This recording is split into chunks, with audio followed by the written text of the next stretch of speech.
네, 하루간 경제 뉴스를 종합하는 경제온입니다. 고금리 기조가 이어지면서 우리나라 경제에 시한폭탄으로 지목되고 있는 게 부동산 PF인데요. 이 부동산 PF로 인해서 대형 건설사인 태영건설이 위기에 빠졌다는 소식이 지난주에 들려왔습니다. 관련된 소식 홍경표 기자와 뉴스포인트에서 알아보겠습니다. 홍 기자, 안녕하세요. 안녕하세요. 네, 태영건설이 꽤 큰 회사인데 자금난에 빠졌다는 소문이 지난주에 있었습니다. 이런 소문이 지금 처음이 아니죠? 맞습니다. 워낙 부동산 경기가 얼어붙다 보니까 태영건설과 같은 대형 건설사도 부동산 PF에 흔들리고 있습니다. 태영건설은 과도한 부동산 PF 부채로 인해서 올해 9월 유동성 위기에 처했다는 소문이 이미 돌았었는데요. 이달 들어서 태영건설 법무팀이 워크아웃 신청을 알아보고 있다, 이런 소문도 돌면서 위기설이 또 불거졌습니다. 네. 이 워크아웃이라는 거는 이제 빚을 갚지 못해서 도산을 피하기 위해 채권단과 채무 조정에 들어가는 것인데요. 이 부동산 PF 사업은 이 부동산 개발 프로젝트의 미래 수익을 담보로 해서 이제 금융기관에서 사업비를 빌리는 구조인데, 만약 사업 도중에 차질이 생기거나 분양이 부진하면 사업비를 회수하지 못하니까 이 빌린 돈, 부채를 갚지 못하는 것과 함께 이자 비용은 계속해서 내야 되는 것이죠. 부동산 PF를 진행한 시행회사나 사업을 보증한 건설사들이 어려움을 겪게 되는 것입니다. 네, 그 고금리 때문에 좀 부동산 경기가 얼어붙고 있고 또 고금리 때문에 내야 되는 이자 비용까지 좀 늘어나서 여러모로 좀 이중고에 직면을 한 셈인데, 맞습니다. 일단 태영건설이 공식적으로는 워크아웃을 부인을 했죠. 네, 뭐 공식적 입장은 이제 워크아웃은 강하게 부인을 했는데, 태영건설이 밝히기를 지금 PF 부채 수준이 전체적으로 4조 5천억 원 규모다. 이 중에서 정부가 보증해주는 PF 1조 원 가량, 그리고 분양이 75% 이상 완료돼서 금융권이 안정적으로 보는 PF 1조 원, 그러니까 2조 원을 빼면 실질적인 PF는 2조 5천억 원 수준이다, 뭐 이렇게 밝히기도 했습니다. 네. 근데 이 같은 해명에도 아직 태영건설에 대한 부동산 PF 우려는 가시지 않고 있어요. 지금 시장에서. 신용평가사들은 태영건설의 이제 신용 등급을 올해 A에서 A-로 떨어뜨리기도 했습니다. 네. 2019년 아들에게 회장직을 물려주고 경영에서 물러났던 윤세영 태영그룹 창업 회장이 최근 고령에도 경영 일선에 복귀를 했고요. 그룹 내 물류 부분을 담당하던 알짜 계열사라고 불리는 태영 인더스트리를 매각한 것도 지금 태영건설의 이제 재무 상황에 대한 우려를 상당히 키우고 있습니다. 네, 말씀하신 대로 태영건설을 둘러싼 불안이 좀 계속 이어질 것 같은데, 네.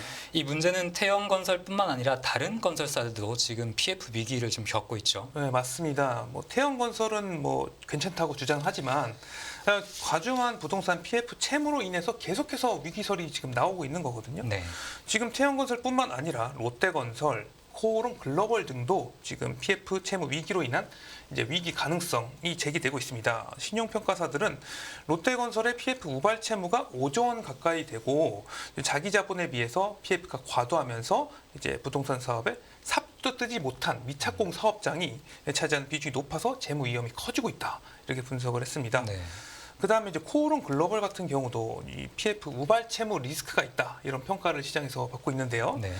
신용평가사 중 하나인 한국기업평가는 이제 코오롱 글로벌의 미착공 PF, 삽도 뜨지 못한 이 PF 채무 규모가 약 6,100억 원인데 네. 지금 보유 현금 자산이 2,300억 원에 불과해요.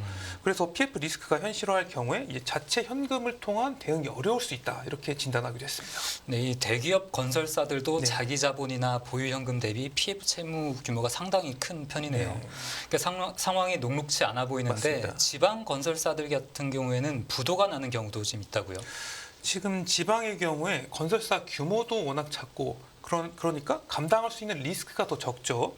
침체도 더 심하기 때문에 부동산 피해 폭풍의 직격탄을 맞았습니다. 네.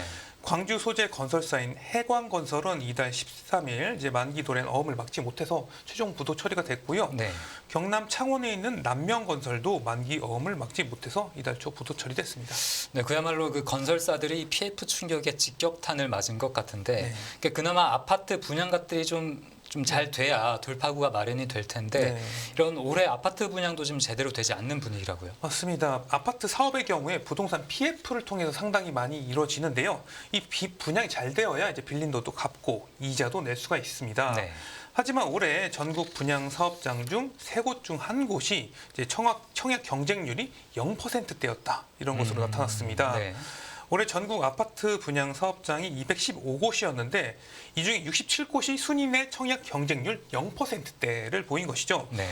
경남 남해군과 이제 거창군 일대에 분양한 2개의 사업장은 청약 신청이 한 건도 없었습니다. 아, 네. 이렇게 되면 사실 여기에 들어간 이제 건설사나 금융사는 돈을 아예 회수를 하지 못하게 되는 꼴이죠. 그렇겠네요. 네, 뭐 지역별로 살펴보면 경기도가 14개의 사업장으로 가장 많았고요. 네. 안성, 양주, 오산, 용인, 평택 등 사업장에서 청약 경쟁률이 0%대였습니다. 네. 다음으로는 인천광역시였는데요. 미추홀구, 서구, 연수구, 중구 등 10곳에서 0% 경쟁률이 나왔습니다. 네, 이 부동산 경기가 꺾이는데 이렇게 좀 분양도 잘 안 되면서 네네. 이게 건설사들의 한파가 몰아치는 것 같습니다. 맞습니다. 그런데 이런 PF에 돈을 댄 네. 금융사들도 지금 위기를 겪고 있다고요? 이 부동산 PF 사업이라는 게 좀 앞에서 말씀드렸다시피 이 건설사나 금융사나 이렇게 얽혀서 이게 구조가 다 한 번에 이어지는 거거든요. 네. 부동산 업황이 안 좋으면 리스크가 금융사까지 전이가 되는 이제 구조라고 볼 수가 있겠습니다. 네. 금융권 전체 부동산 PF 대출 잔액을 보면 올해 3분기 말 134조 원까지 치솟았고요. 네. 지금 연체율도 2020년에는 0.5% 수준이었는데 2.4% 수준까지 상승을 했습니다. 네. 그리고 지금 이 부동산 PF 사업은 은행도 은행이지만 이 증권사나 뭐 저축은행 등 이제 금융기관이 더 큰 리스크를 지니고 있는데요. 은행보다 더 높은 수익률을 내야 되고 공격적인 투자를 하다 보니까 더 위험한 부동산 PF에 뛰어들게 된 것이죠. 그렇겠네요. 네네. 네. 이 증권사들의 PF 대출 연체율은 13.85%였어요. 아까 금융 연체율이 2%대였는데 이건 상당히 갭이 있죠. 네, 비교도 안 될 정도로 맞습니다. 높네요. 네, 업권 중 가장 높았고요. 네. 저축은행권 연체율은 5.56%까지 지속기도 했습니다. 네. 네, 한마디로 건설사에 이어서 금융사까지 지금 동시에 PF 네. 경고등이 켜진 셈인데 네. 그러니까 정부가 이런 상황에서 좀 나서줘야 한다라는 목소리도 상당할 것 같습니다. 지금 정부는 좀 어떤 식으로 대처를 하고 있나요? 지금 정부도 지금 PF 규모도 줄지 않고 연체율도 높아지고요. 지금 경기도 악화 일로니까 심상치 않다는 느낌을 상당히 받은 것 같습니다. 네. 이 상황이 심각해지자 금융 당국의 이제 스탠스가 최근 들어 확연히 달라졌고요. 금융권을 불러 모아 PF 리스크 관리를 연일 당부하면서 강력한 구조조정의 필요성을 언급하고 있는 상태입니다. 무작정 PF 사업장을 지원하고 만기 연장을 해준 게 아니라 지금 살릴 곳은 살리고 이제 죽일 곳은 이제 확실히 정리해서 옥석 가리게 나서겠다는 것이죠.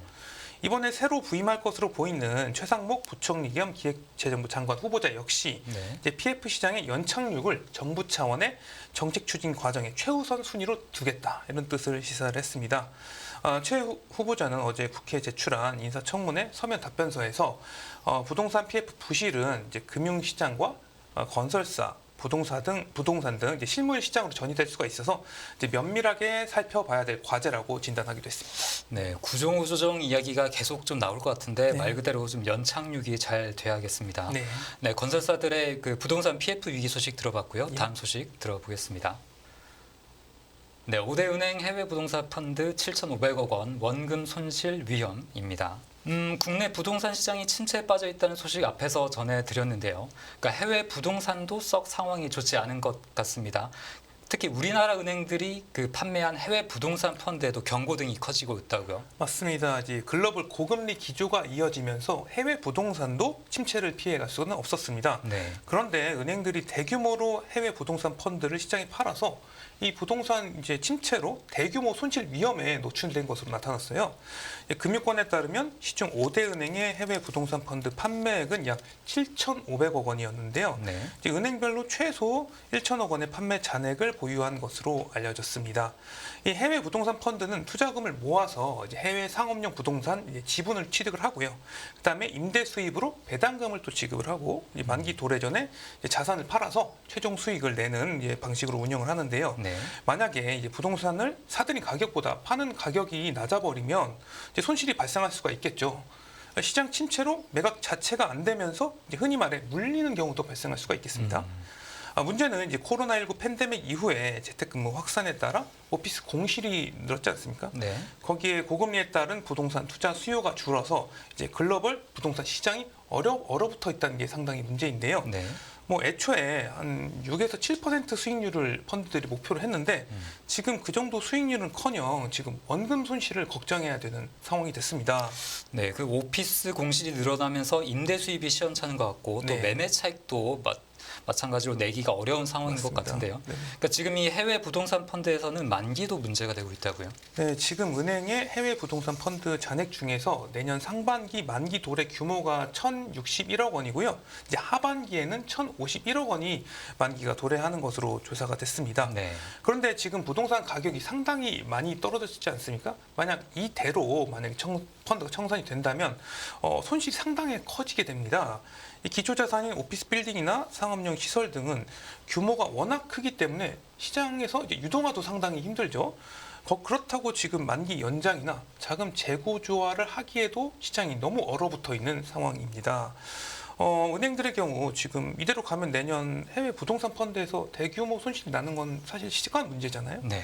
최근에 이제 홍콩 H 지수를 이제 기초 자산으로 한 ELS 대규모 손실 우려로 은행들이 이제 홍역을 치렀는데요. 이번에 해외 부동산 펀드 손실까지 터지지 않을까 이제 전전긍긍하고 있는 상황입니다. 그래서 은행들은 이제 자산 운용사와 이제 관련 기관들과 협조해서 고객들에게 펀드 운용 상황을 지속적으로 안내하고 있는 것으로 알려졌습니다. 네, 아무쪼록 문제가 될 수 있는 금융기관들에 대해서는 모니터링도 좀 철저하게 이루어져야겠습니다. 네, 오늘 뉴스포인트 여기서 정리하죠. 홍 기자 잘 들었습니다. 감사합니다.